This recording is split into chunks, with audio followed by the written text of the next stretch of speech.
Welcome to another episode of Cannabis Health Radio. I'm Ian Jessup. And I'm Corey Elland.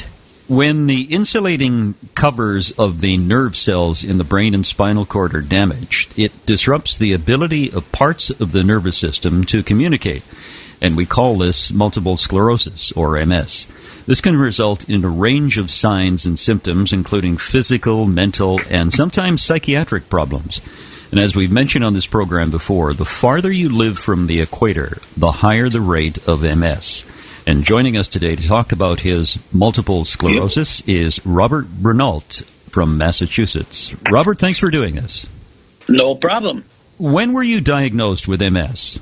2011, I was officially diagnosed on my 50th birthday. 50th birthday. Yeah, happy birthday. Happy birthday. What was it like for you when the doctor told you had MS? It was hell. My life fell apart right then and there, pretty much. Because I was already having the symptoms for probably 8 years prior to being diagnosed. What kind of symptoms? Restless leg, they were calling it. And they were treating me for restless leg. The medicine that they gave me was deteriorating my muscles. Therefore, it was really putting a damper on my walking. And I went to see a specialist in Worcester, and she told me to get off that medicine because it's deteriorating my muscles. But I was on it for two and a half years prior. So now my walking's like very minimum. Because of that medication, I believe. So as you were taking the medication, your walking deteriorated, even though the original doctor said it would help you. Yep. They would help the spasms. Well, if they're killing my muscles, then they would stop the muscle spasms because I don't have any muscles to spaz. Correct? Absolutely. But I found out with my research that they have a medical marijuana strand for the same exact thing. A specific medical marijuana strain for MS? Yep. It's called Nordell. It's for muscle spasms and pain. Now, before we get to your use of medical cannabis, tell me how MS has changed your life. 360 degrees. Absolutely, 360 degrees. I went from working 78 hours a week to not being able to work at all. I mean, it's turned my life upside down. Mm-hmm. Literally. I once heard a guy say that, I don't want to kill myself, but I do want to die. And that hit home for me, because that's exactly how I feel. You could kind of relate to that. Yes, definitely. With the pain that I have been in, I'm done fighting it. Really. Now I'm just using cannabis. I don't really take a lot of prescription meds. Robert, do you feel that way every day? Yes. Yep. Every single day. Every single day I wake up, I said, why did you wake me up? Yeah. What keeps you going? Cannabis. Absolutely, 110%. If it wasn't for medical marijuana, I'd probably be dead. The only thing that relieves my stress, my symptoms, and pain, it helps with the pain big time. Why this is illegal is beyond me. It shouldn't be. That's for damn sure. If you didn't have the medical cannabis, would you have taken your own life? Absolutely. Without a doubt. Without a doubt. You know, those of us who don't live with pain like you do and the MS that you have really can't relate to what you're going through. No doubt. Yeah, it's difficult to understand. I'm sure some people would say, oh, why the hell would he want to take his own life for? And, really? Yeah. And can you elaborate a bit on what you go through every day? What I go through every day. Just getting out of bed is a struggle. I have to go to sleep fully dressed because I can't get undressed at night. I pretty much can't do anything. I can't dress myself. I can't walk. I don't really sleep. I get spasticity when I relax. I make edibles so I can sleep at night. And when I don't have them, like last night, I went to bed at 9 o'clock. I was wide awake by 1. If I use the medical marijuana and I make my butters and I make brownies, I sleep a good 8 to 10 hours. And that's just with cannabis. That's no prescription meds. This is the first time I've actually slept 8 to 10 hours a day is when I do edibles. That's the only time I sleep. Last night I didn't have them. I didn't sleep for nothing. Now, when you get this good night's sleep, how much different do you feel the next day? I feel a lot better. I'm a lot more alert. Of course, I'm still in pain, but Are you able to cope with that pain easier as a result of a good night's sleep? Yeah, a little bit. But it's just the pain is so bad. So bad. Robert, for you, what's the hardest part of MS? Is it the physical or the mental part? Physical. The physical part. Because I was a go-getter, I never sat down. I never took time to smell the roses. I was always working 24/7. If I wasn't working, I was thinking about working. I was just a go-getter. I was on the go all the time. And then it just became dead stop.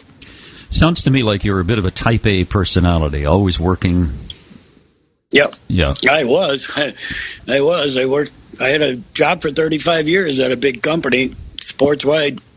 I don't even want to mention the name because I hate the company now. It's a sporting. Yeah. Go ahead. I was just going to say, take us back to when you first started feeling some physical symptoms that weren't quite right for you. Oh, God. That was probably 15 years ago. I started getting a restless leg. That alone was enough to drive me nuts. I was married at the time. My wife wasn't sleeping with me because of my legs. They were keeping her up. They were keeping me up. I couldn't do it. No. I was working 10 hours a day and sleeping probably 3 hours a day and going to work for 10 hours, and I was a basket case.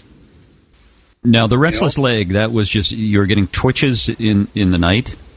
Yes, and they will drive anybody crazy. Yeah, your legs just can't get comfortable. Right, it's uncontrollable. You can feel them like they tighten up, your muscle tightens up, and then you get the spasticity. And when you get the spasticity, if I'm standing up, I actually fall because of the spasticity.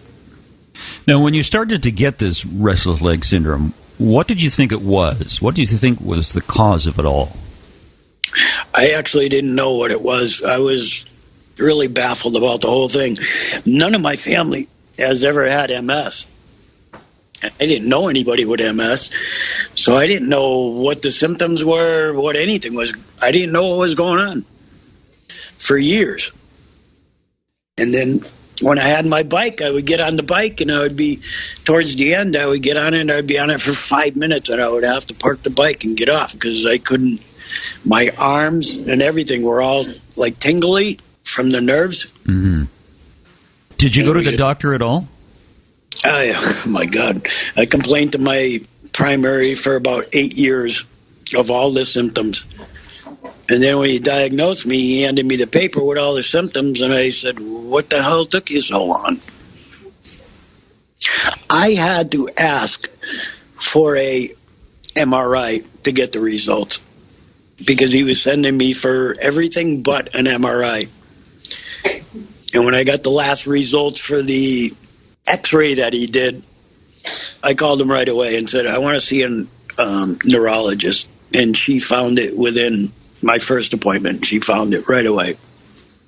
So your primary for 8 years didn't discover or didn't even have a clue that you may have MS, but your neurologist on the very first visit diagnosed you with MS. Yep. He didn't even give me a neurologist. I had to ask for one. You must have been pretty angry. Yeah, I hate Bay State Hospital. I wouldn't recommend anybody to go to that hospital.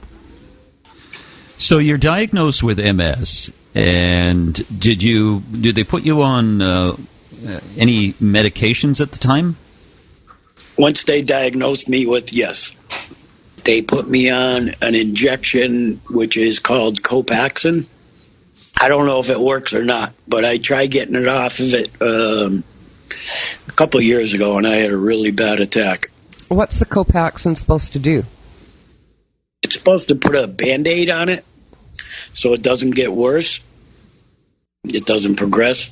But I have the worst MS. I have primary progressive, so, unfortunately, it's going to get worse no matter what. Are you on any medications today outside of cannabis?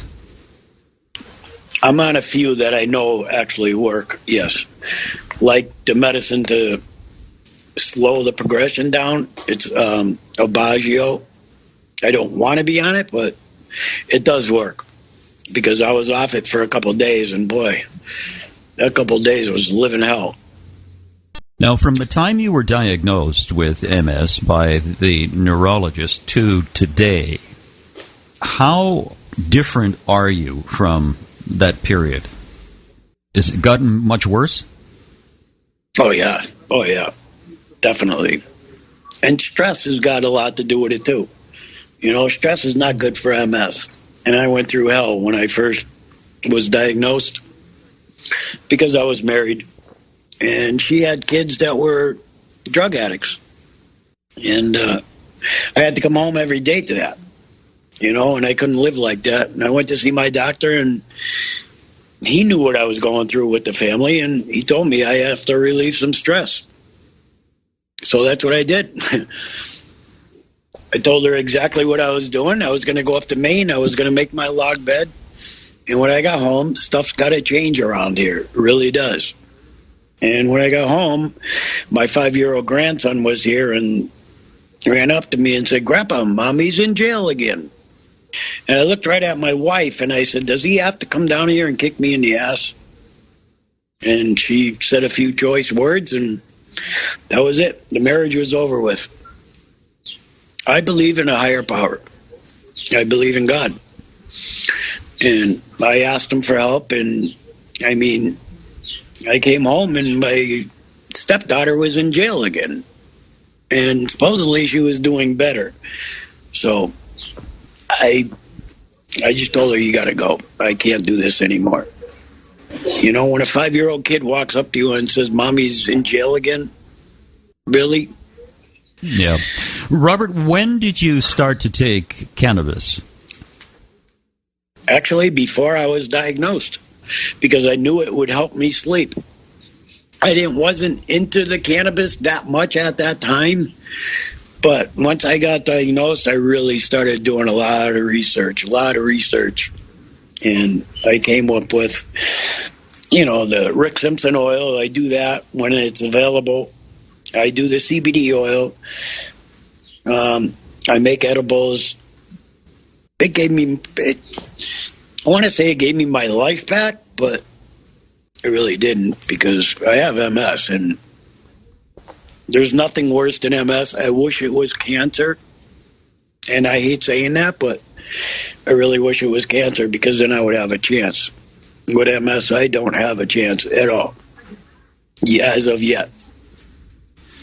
Well, Robert, we interviewed a fellow in Ontario, not too far from you, who was paralyzed from the neck down with MS, and he started taking cannabis. And granted, he takes a lot of it, smokes it, and takes the oil. Yeah. And he now plays in a rock band. No way. Absolutely. Yeah. No way. Politician says that's not true. Oh, my God. No, one of the things that he remarked on is I asked him about feeling in his hands and legs, and he said he has numbness in the bottoms of his feet and in his hands. Yep. And that will never go away. But, yeah, he was, I interviewed him, I think, Corey, you were in Prague at the time. Yes, yeah. And I interviewed him on Skype, and he was sitting there smoking, and he was fine. But he was paralyzed from the neck down. And how it started was he was in a wheelchair, and he was out with his friends, and they were smoking a joint, and they offered him, said, why don't you try it? So he tried it, and he said the very first toke he took, he could feel some relief. Yeah. And so he just started. It was a remarkable story. And, really? And I think, I don't want to give you false hope, but I think, if you start taking cannabis oil and doing what you're doing, there's a chance that you may arrest the progression of it. Now, you mentioned the type of MS you have, and I'm not familiar with the various types. Yeah, progressive. It's the worst MS you can get. There's 4 different kinds of MS, and I have the worst. Yours is what, progressive primary or something? Primary progressive, yeah. No, I've known a few people with that. I have to tell you, I had a lady, this was when I first started helping people back east, who had been in a wheelchair for 15 years, and I got her pointed in the right direction, and she started on high THC oil. And she phoned me actually 5 weeks later to give me an update, and she said, my wheelchair's in the garage. And I thought, shit, she broke her wheelchair. And she said, Corey, I'm walking unassisted. I got rid of my Depends, and I went shopping for the first time in 3 years today. Really? And then she started crying, saying, you've given me my life back. Well, I didn't. The cannabis did, right? But, maybe, I'm wondering, Robert, if, like this Nordal works really well on the spasms, but I'm wondering if you mixed up a couple more strains or something, whether you might see a bit more difference. Exactly. The problem is politicians. That's the problem. Politicians and doctors. Politicians don't believe in it, and doctors don't believe in it, especially Bay State doctors. My doctor has been telling me for, probably 5 years now to use medical marijuana. That's all he said. I called to get a recommendation to get my card so I wouldn't have to pay $200 to get it. He told me he couldn't do it. He told me he doesn't recognize medical marijuana. I said, really? So now I got to find another doctor because he doesn't even recognize marijuana. He doesn't record it on any of my documents, which is bullshit. He should be putting it on my records. That's why it's not known to the public, because doctors don't recommend it. They don't put it in your records, I should say. My particular doctor that works for Bay State Hospital doesn't record anything. Robert, so how's the public supposed to know if the doctors don't put this in their records? Robert, whereabouts in Massachusetts do you live? Do you live near Boston? About an hour and a half from Boston. Okay, there's a doctor in Boston called Jordan Tischler. Dr. Jordan Tischler. Tischler.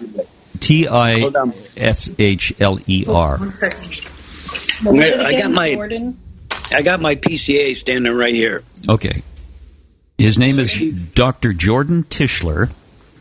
He's in Boston, worked for the VA for a number of years, about 15 years, and now he is a medical marijuana doctor in Boston. Excuse me. I want him. And spell his last name? Tischler, T-I-S-H-L-E-R. We've interviewed him twice on this program. So, yeah, you can find him in the podcasts. Yeah.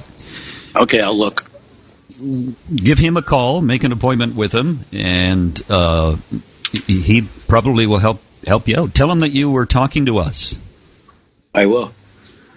See if he'll give you a discount. Right. Robert, Massachusetts is a medical state, is it not? A legal medical state? Yes. Yeah. But the ignorance rages on. Oh, big time. Big time. The dispensaries don't even want to work with you, you know? Oh, I know. It's like people aren't caring enough to help you. And is it a case of they're not caring, or they don't have the knowledge as well? Because I've got to tell you, I spoke to 4 different people yesterday who had obtained product from dispensaries, and were having issues and didn't even know the basic things about what they had. And I'm saying, well, have you spoken to the dispensary where you got it? Oh, they don't know anything and they won't answer my questions and blah, blah, blah. I guess once it's sold, there you go. And that's where it ends. So there's a gap there in getting the information out. Yeah, not to mention the prices are outrageous. You know, they want $350 for an ounce of weed. I mean, hello. Yeah, no, Ian's looking at me and kind of, I don't know if that's a question of how much it is here, but I know here at the Victoria Cannabis Buyers Club, it's depending on what strain you get, anywhere from 180 to 200 is the top for an ounce. Really? For an going ounce. to Canada. Yeah. So, you know, and then take into consideration, too, the exchange. You're looking at, he's talking about basically $400 for an ounce of cannabis. Yeah, I mean, geez, in the 60s, you could buy it for $10. Right? Yeah. Ian used to flog it on the corner. Yeah, that's right. Now we only get a gram of oil out of it. So only a couple of grams, that's for sure. Not very much. But so what is a typical day like for you then, Robert, as far as medicating yourself? I do a lot of edibles. I don't really smoke a lot. I do mostly edibles. And I just hooked up with a Happy Farms Counseling. The guy's name is Nathan Martin, and he's working with me. I just found him about 2 weeks ago, and he's been working with me. So if you call me in a couple months, things might be a little different, because I actually have real access to medical cannabis. And it's a person that will actually listen to me of what my problems are. We sat here the other day for a couple of hours medicating and drinking coffee and talking about my symptoms and everything else. And the guy's awesome. Awesome. He's given me all kinds of edibles to try, and I've tried a couple of them, and a few of them are working, a few of them aren't, which, you know, it's all trial and error. Trial and error, yeah. Yeah, especially this early. Everybody's just starting to work with it. And for me, it's done wonders for me. Absolute wonders. Robert, what happens when you have the capacity to ingest oil versus smoking it? What kind of results do you see then? I see better results by eating it, the oil. Smoking it is like right away, but I don't like the high that it gives you. You know what I mean? So I like a high CBD strand, but I need the THC too. I'm trying to make the Rick Simpson oil, which I have a thing right here, but I ran out. You know, I'm always running out. I can't do it on a daily basis because of financial reasons, and, you know, obviously it's not readily available like it should be for the people. What's a gram of oil worth in Massachusetts? Around $50 of pure oil. Right. Because they like to dilute it around here with whatever. Robert, given the fact that you've got someone to help you with medical marijuana, are you more optimistic about the future now? Yeah, kind of. I'm getting very frustrated with it. You know, because you can get it and then you can't get it. You can get it and you can't get it. Right. And I try to get it from the dispensary and they don't have it. They don't have it. I was growing on my own, but I just got too bad and I can't do it anymore. You know, I was making my own meds and I was doing good. But then I lost my ability to do it all.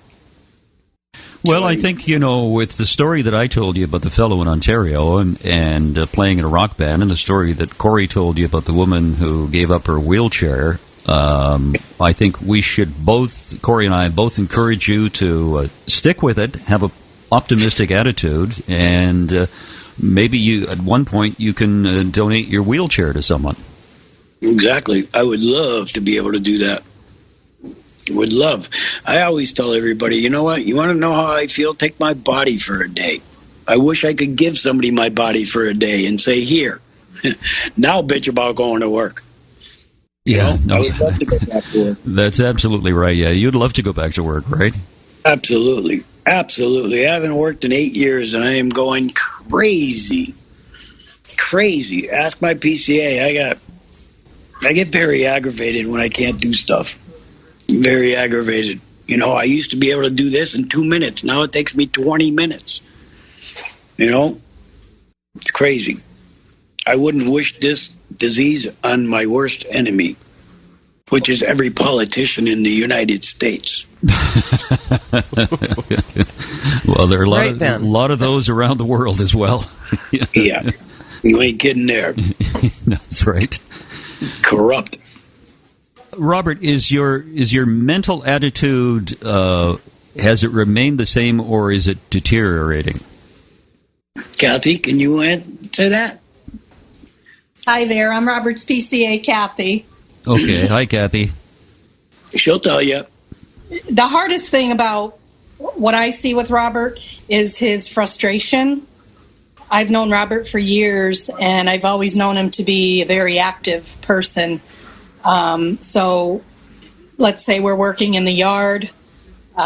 He gets really frustrated when he is unable to do the simplest task. Because I don't have a constant supply of cannabis for my pain. Now that I just hooked up with this guy, I might have a chance in getting oil and all that other stuff, But it's so damn expensive. And it sounds like it's really off and on about your ability to obtain what you need. Exactly what it is. Exactly. And I can see frustration coming out of that. Big time. Big time. You know how many times I've been up to the dispensary and asked for their help? And they pretty much blow you off.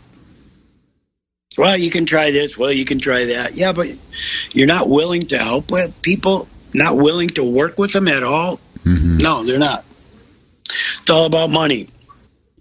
Well, I think if you talk to Jordan Tischler, and the reason I recommend him is because he's in your area, but he's also extremely knowledgeable in this. And one of the reasons he got into the medical cannabis business is because when he worked for the VA, he realized that nobody was ever coming into the VA as a result of having any adverse effects of cannabis.